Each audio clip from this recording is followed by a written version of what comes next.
Welcome to the December 13th, 2021 Charleston County Planning Commission meeting. Please stand and join us for the Pledge of Allegiance. I pledge allegiance to the flag of the United States of America and to the republic for which it stands, one nation, under God, indivisible, with liberty and justice for all.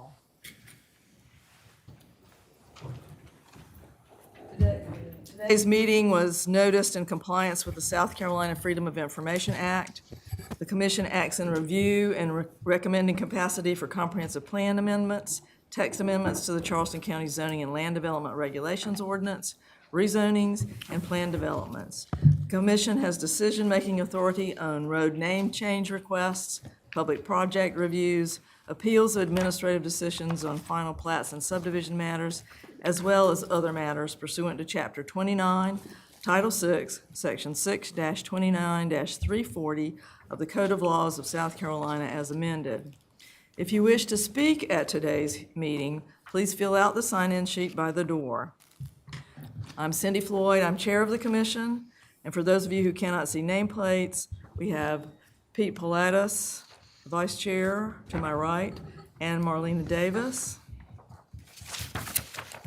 To my left, we have David Kent and Warwick Jones. Seated at the desk facing the dais from my right to my left, Commission Attorney Kevin D'Antonio, Joel Evans, Director of Zoning and Planning, Adam McConnell, and Logan Davis. I would like to remind you that in order to get a good recording of the meeting of the minutes, please speak loudly and clearly into your microphones. And Joel, I'm going to ask you to introduce the staff that is present. Sure. Over to my left on the far end, Emily Piggott, and then Andrea Millisick. And on my right, Savannah Murray will be taking the minutes, and Sally Brooks is in the audience as well. Yep. The first item on the agenda is the approval of the minutes from the November 8th, 2021 meeting. Is there a motion and a second? Second. Please call the roll.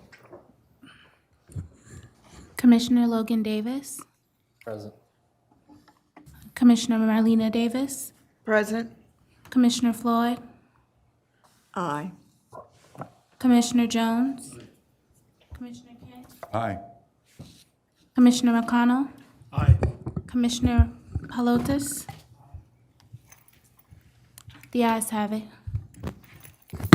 The next agenda item is a request to add self-service storage as a conditional use in the 10-mile business service node of the Highway 17 North Corridor Overlay District.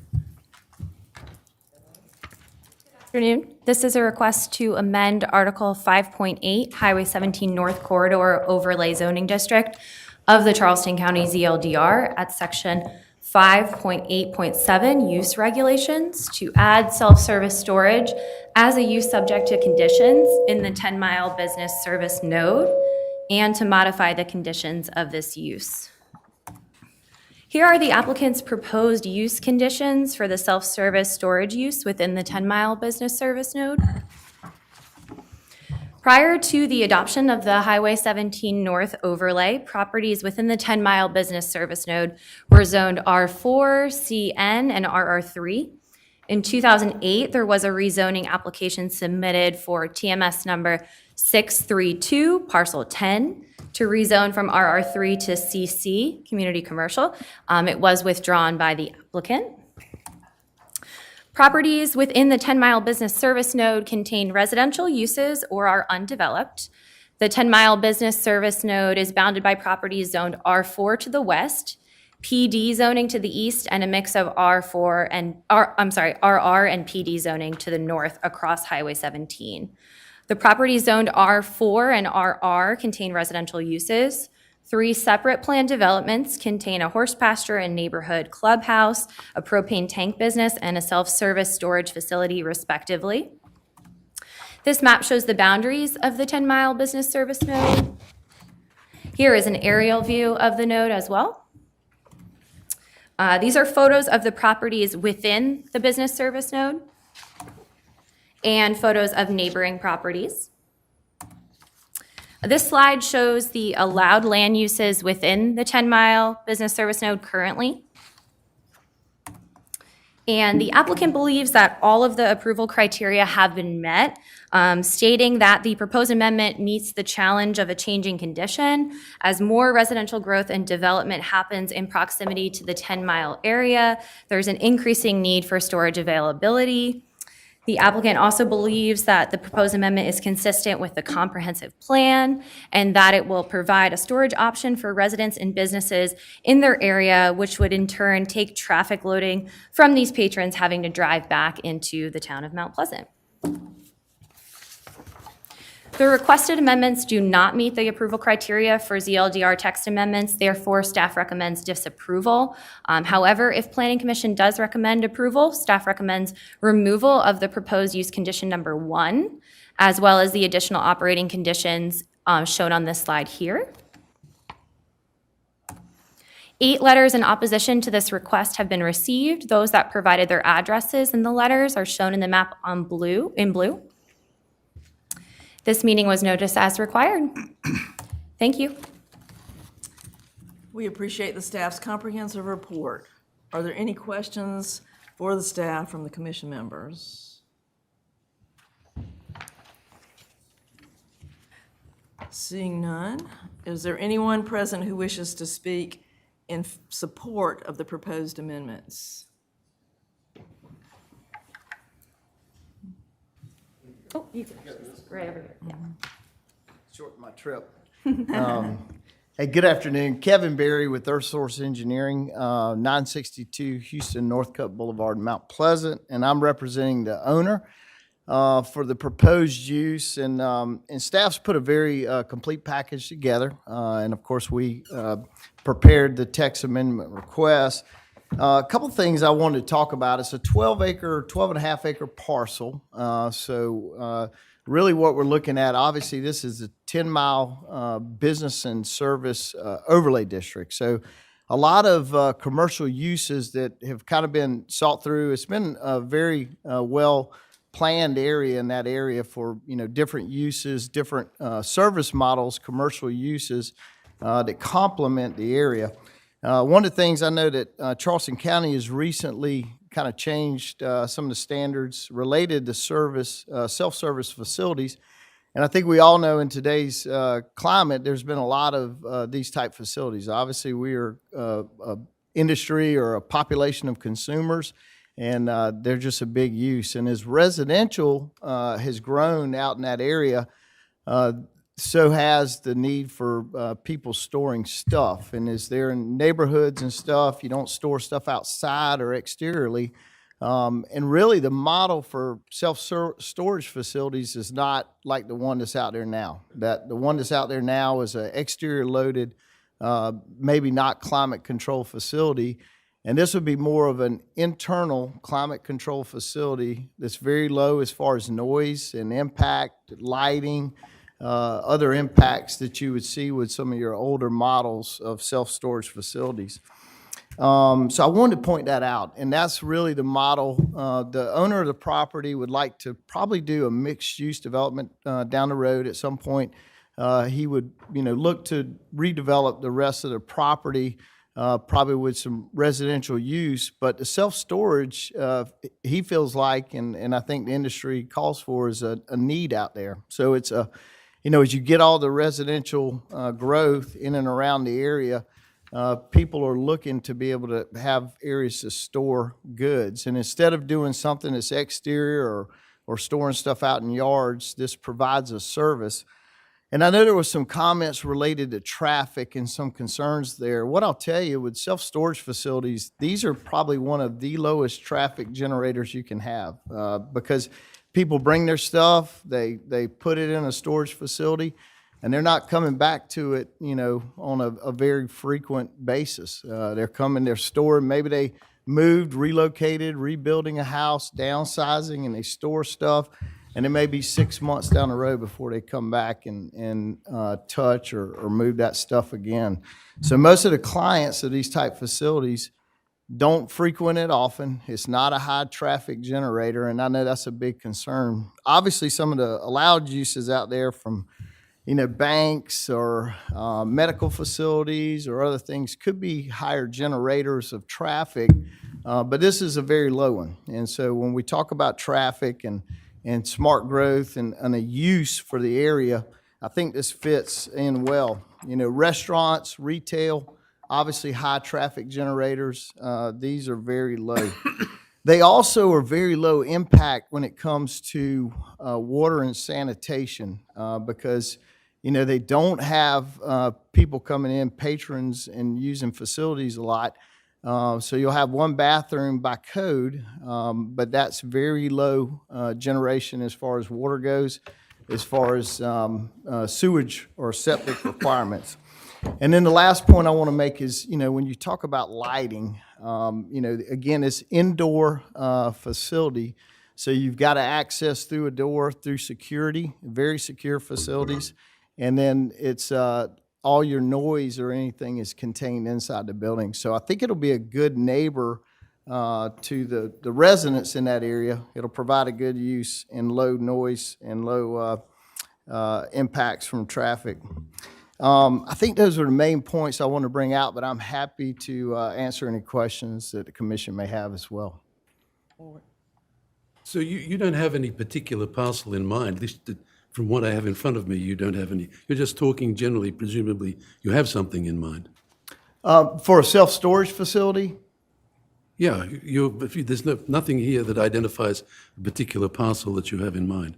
I mean, maybe I'm not seeing it. it would be located on the front of the property. We've got a 50-foot setback buffer along that Highway 17 corridor. And so the building, we didn't put a site plan in the package, if that's what you're asking, Mr. Jones, but we have bounced back and forth with staff on a proposed site plan, but the building would be located up at the front of the property. Yes, sir.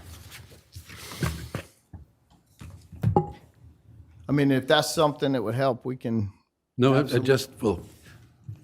don't see it in in the information in front of us, that's all. It's a text amendment for the whole Okay, but there's nothing here that indicates where the particular parcel is that we're talking about. Yes, sir, and maybe, and I'm speaking on behalf of our particular parcel. I think the way this would work, it would be a text amendment is an allowed use. So it's adding to just that 10-mile district as an Okay. allowed use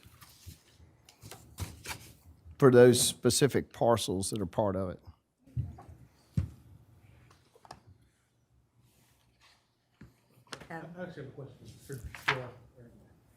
For Joel or Andrea, someone who was here when the original overlay was established, was there a justification or reason for eliminating the self-storage at that time? And if so, what was that? As I recall, when that node was developed and passed by county council, the idea was that it would have limited commercial that would be more service-oriented to provide actual, services, particularly to the 10-mile community and the communities immediately surrounding it.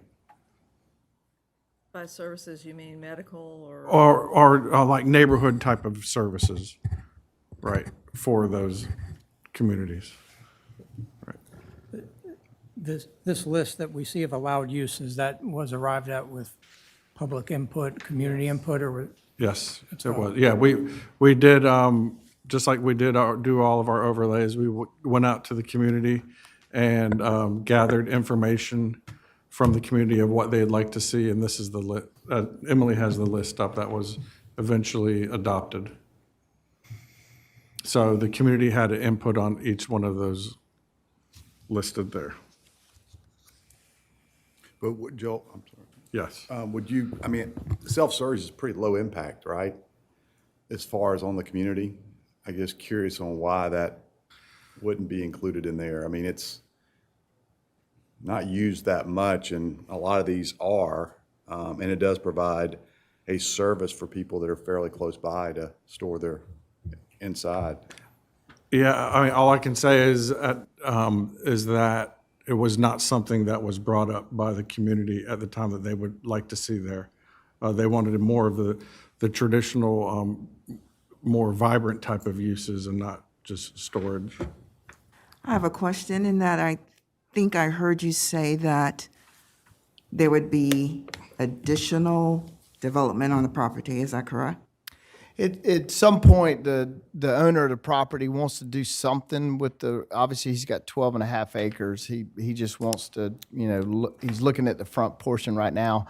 My assumption would be long-term, he would probably look at some type of residential, single-family type residential that meets the guidelines for that area for the rear, but he doesn't have a plan right now for that. Okay. So kind of a mixed use for the parcel overall. Could we go back to the image of the map, the overhead map with the outline. Is it possible to, just for reference, to indicate where on the map your parcel is? The larger parcel kind of in the center there to the northwest of Legend, that 12-acre piece right there. Okay. Yes, sir. Thank you.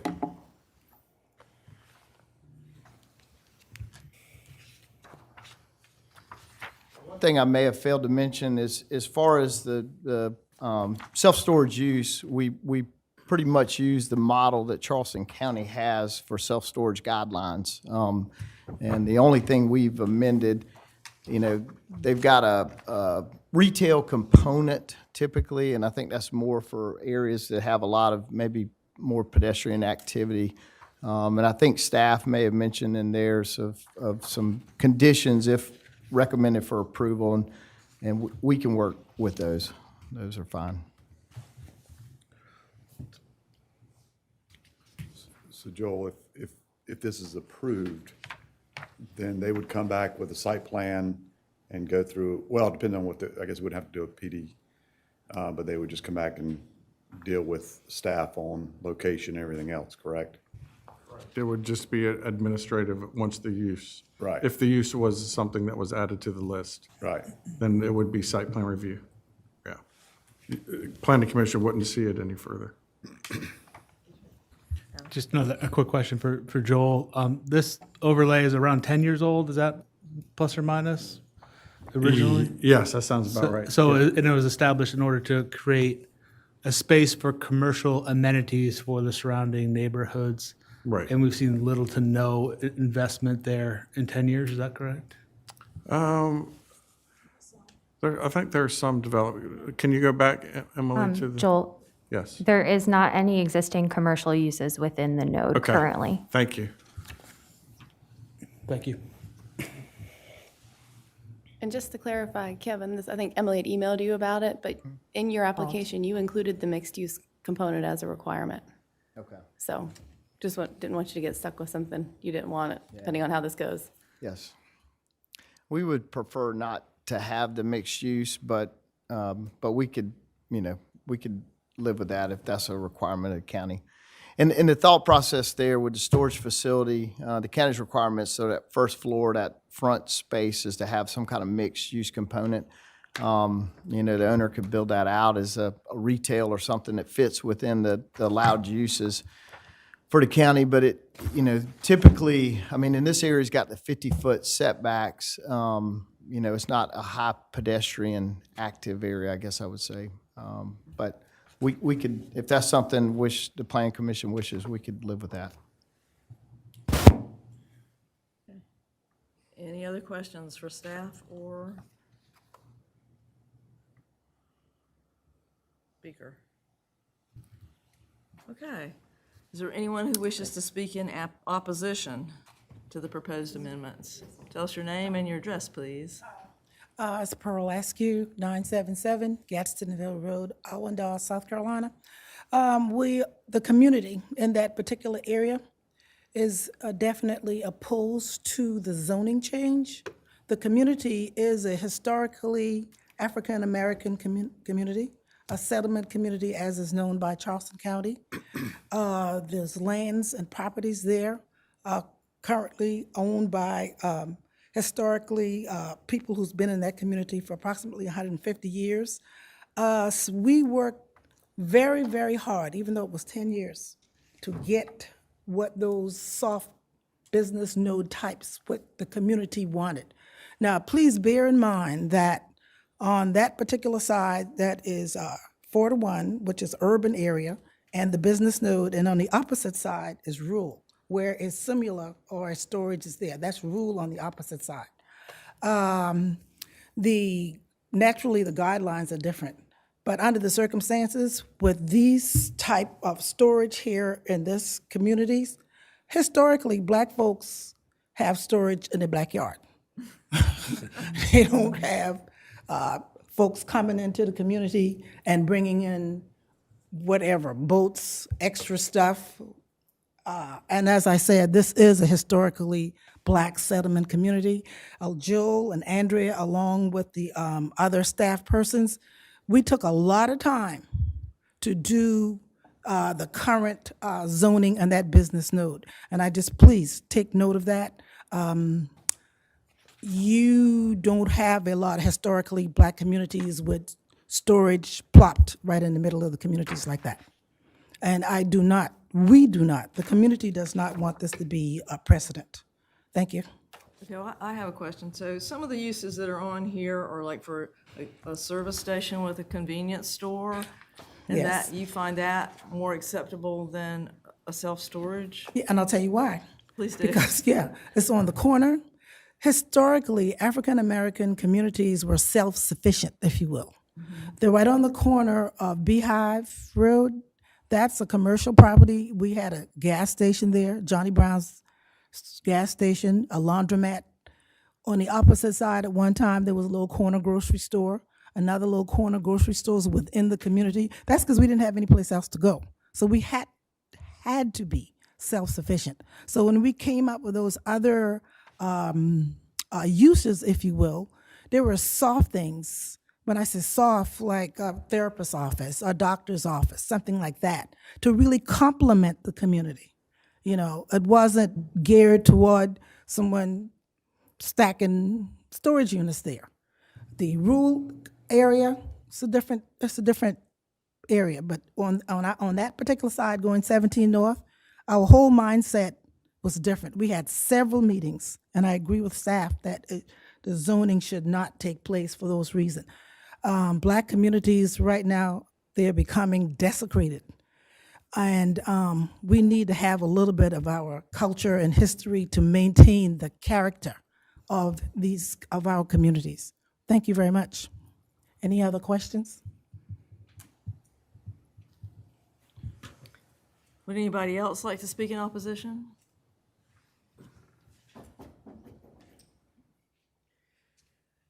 My name is Jane Starkey Kendrick, and I live directly across from the storage unit that's there now, which is on several acres of land. It's on the south side. So my property is a small acre and a half, a part of the 12 acres that the owner wants to put more storage. So therefore, I would be surrounded by storage. I would have storage in the front of my property and also on the side. Now, the gentleman before said that very little traffic. There's traffic there all day. From in the morning, there are people who store their stuff, you know, in the morning, and then they come back in the evening. I'm sorry, they store it, and then they come back. So this is all day until 10 o'clock when the gate closes. I understand that, and I understand the investor wants to make money. However, my quality of life is also a part of this, you know. One other thing is that the traffic. Right now, right at Theodore Road, there is a sign that says 60 miles an hour. Once you come out of Mount Pleasant, the cars are zooming by. Also across the storage that's there are vans. People are moving and they bring these long vans that come around trying to make that turn. Lots of traffic. I sometimes cannot get out of my driveway. So now you're telling me you're gonna put a storage next to me and also in front of me. Another thing that storage also brings in, I say, transient people. They have they're not complimenting the community. When Ms. Askey was saying, he worked on that nod business nod for several years, so we can come up with something that will complement the community. I also would like to say that sometimes storage is a magnet to me anyway, for crime. Because people know that they store things in there like tools, et cetera, and people go in there and steal. On the other side where there's a storage unit there already, it's on several acres of land. How much storage do we need in 10 Mile? You have storage already on the opposite side, on several acres. So now you want to put it on the other side, on the north side where we have all this traffic going back and forth.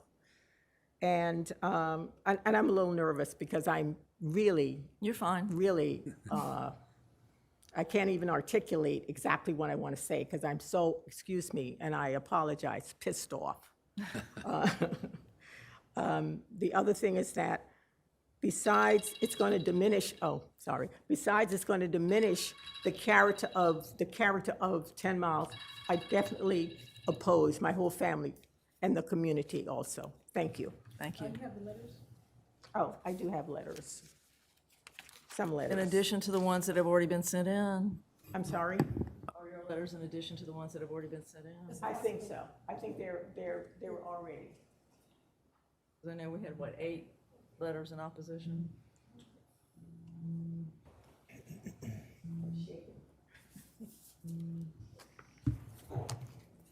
Does anybody else wish to speak in opposition?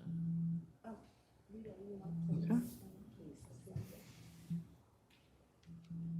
I'm just gonna stand. My name is Rita Worthy. I'm gonna stand because I am in opposition Okay. for the storage. What's your address, ma'am? 3875 Watson View Drive in Arwindale. Okay, thank you. Okay. Is there a motion and a second before any discussion? I'll move that we accept the staff recommendation. Okay. Is there a second? To disapprove or to, if approved with the. Disapprove. Disapproval from the staff. I'll second. Okay. We have a motion and a second. Anybody want to, does anybody have anything, any discussion? Or, I just feel that a lot of work went into defining the rules and whatever for this particular community. It just wasn't sort of dreamt up overnight.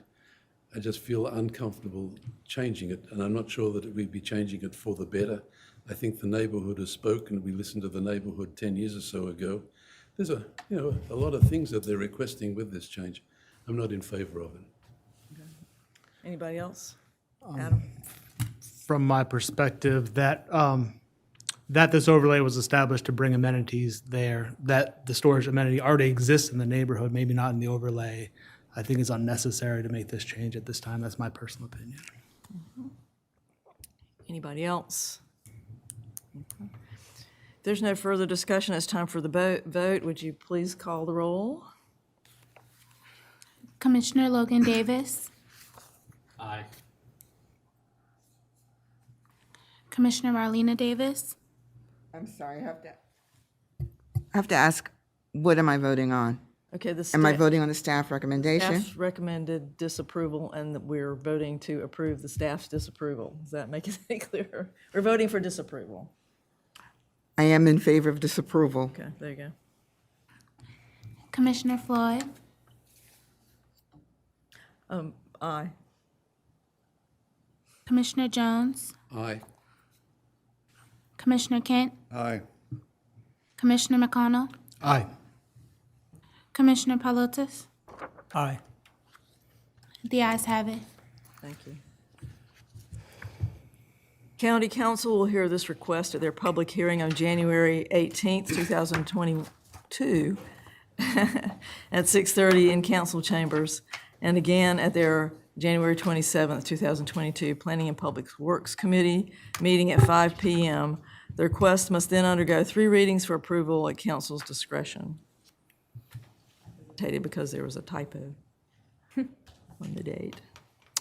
Okay, the next agenda item is a request to amend the ZLDR CH.5 map of the Main Road Corridor Overlay Zoning District and map 3.1.18 of the Comprehensive Plan for a .19 acre portion of the tax map number 283-00-00-318 from the Kitford Community Residential Area to the Belvedere Main Commercial Area of the Main Road Corridor Overlay District. Phew. Okay, staff's presentation, please. To reiterate, this is a request to amend map 3.1.18 Main Road Corridor Overlay Zoning District of the Charleston County Comprehensive Plan, and also map 5.15 Main Road Corridor Overlay Zoning District of the Charleston County ZLDR to change a 0.19 acre portion of TMS 283 parcel 318 from the Kitford Community Residential Area to the Belvedere Main Commercial Area of the Main Road Corridor Overlay Zoning District.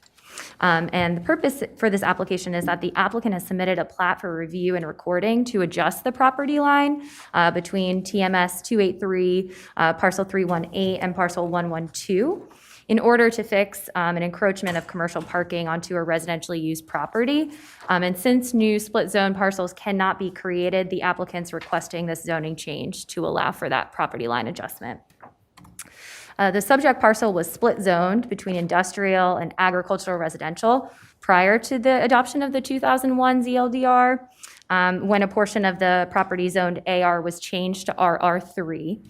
And in December of 2020, the Main Road Corridor Overlay Zoning District was adopted, and the subject parcel was subsequently placed within the Kitford Community Residential District of the overlay. Here's the location of the subject site when looking at the county as a whole. The future land use designation for the subject parcel is Kitford Community Residential.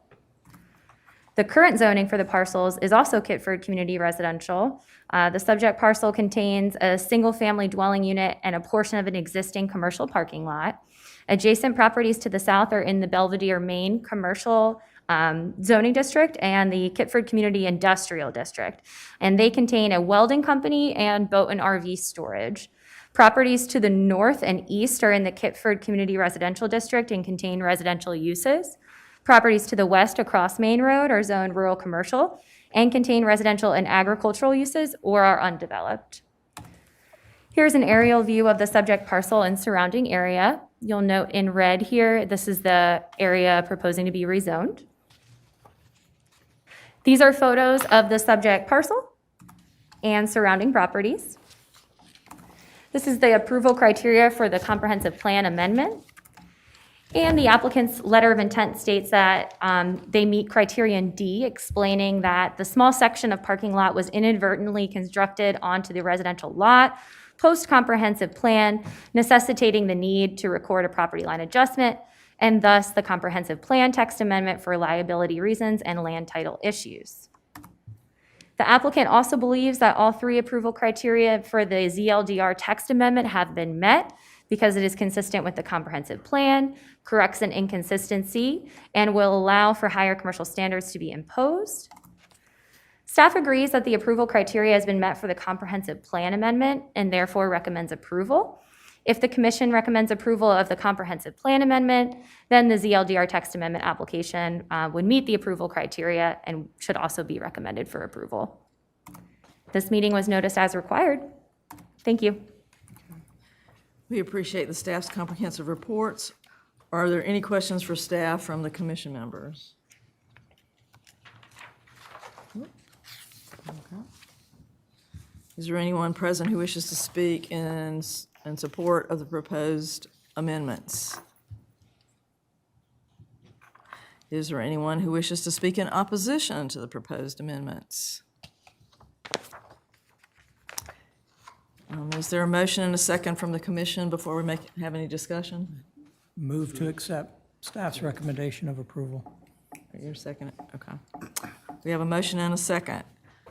Okay, this seems pretty straightforward. Does anybody have anything they really need to say? Okay. It's time for the vote. Would you please call the roll? Commissioner Logan Davis. Aye. Commissioner Marlena Davis. Aye. Commissioner Floyd. Aye. Commissioner Jones. Aye. Commissioner Kent. Aye. Commissioner McConnell. Aye. Pelotas. Let's have it. Thank you. County Council will hear this request at their public hearing on January 18th, 2022 at 6:30 p.m. in council chambers, and again at their January 27th, 2022 Planning and Public Works Committee meeting at 5 p.m. The request must then undergo 3 readings for approval at council's discretion. The next agenda item is a request to rezone tax map number 133-00-00-043, 44, 45, 54, 56, 64, and 86 from the agricultural residential zoning district to the agricultural preservation 15 zoning district. Can you hear the staff's report, please? All right. Like Cindy mentioned, this is a request to rezone TMS 113, parcel 43, 44, 45, 54, 56, 64, and 86 from the agricultural residential AGR zoning district to agricultural preservation 15, AG 15 zoning. There have been no previous rezoning requests for these parcels. Here's the location of the subject site when looking at the county as a whole. The future land use designation for these parcels is agricultural residential, which is shown here in light green. The current zoning for the parcels is also agricultural residential. Subject parcels contain a single-family residence, an agricultural outbuilding, or are undeveloped. Properties to the north across Bears Bluff Road are zoned AGR. Properties to the east and west are zoned either AGR or AG 15. Properties to the south are zoned AGR as well. Surrounding properties are either being used residentially, agriculturally, or are undeveloped. Here's an aerial view of the subject parcels and surrounding area. These are photos of the subject parcels and surrounding properties. This slide shows a comparison of the allowed land uses in the current AGR zoning and then the proposed AG 15.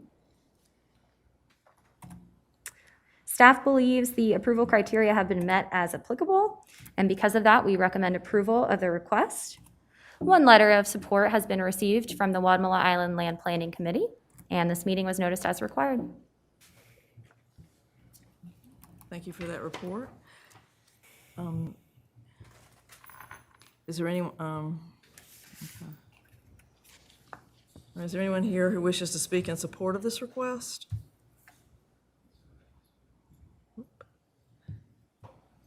Is there anyone here who wishes to speak in opposition? Is there a motion and a second from the commission? So move to approve. Okay. Second. Second. Any discussion from commission members? Adam? I just had a quick question. The stated impetus for this change is that they could consolidate the parcels into an individual parcel and for no other use reasons, is that correct? That is correct, So it's yep. like for tax purposes or? The applicant has let us know the intention is to place the property in a conservation easement. Thank you. Any other questions? Okay. Please call the roll. Commissioner Logan Davis, Aye. Commissioner Marlena Davis, Aye. Floyd, Commissioner Gandy, Commissioner Jones, Aye. Commissioner Kent, Aye. Commissioner McConnell, Aye. Commissioner Pelotas. Aye. The ayes have it. Okay, thank you. Okay, County Council will hear this request at their public hearing on January 18th, 2022 at 6:30 p.m. in council chambers, and again at their January 27th, 2022 Planning and Public Works Committee meeting at 5 p.m. on January 27th. The request must then undergo 3 readings for approval at council's discretion. The next item on the agenda are the director's remarks. Joel? As far as the projects we're working on, we're finishing up, I guess, part 1 of the Mount Pleasant Overlay District with the town staff. But we've been meeting basically for the last year with the special management task force folks. That there was a committee that was created by the town to help give input into the overlay district so that the town and the county would be adopting similar regulations. So we're wrapping that up, and we will now begin working directly with the town staff to draft ordinances. I don't know when this planning commission will see it. Probably, I would say, late spring, early summer, because we want to look at the other areas in Mount Pleasant as well. So that's where we are with that. As far as permitting goes, we're still permitting, number of permits that we're issuing and approvals, about 60% of our, in November, were subdivision applications, 22% were BZA, just a few rezonings, and then site plan review. So 53 lots were created, and final plats were created in November. And I'll go back maybe in January and try to consolidate all of the numbers and just see where we were from a trend line for the whole year. But permitting is up still. Okay, it's residential and commercial? Yes, yes. All right. The next item on the agenda is the chair's remarks, and I don't have any. So if there's no further business, this meeting, Charleston County Planning Commission stands adjourned. Will hold its next meeting on Monday, the January 10th, 2022, at 2 p.m. in council chambers.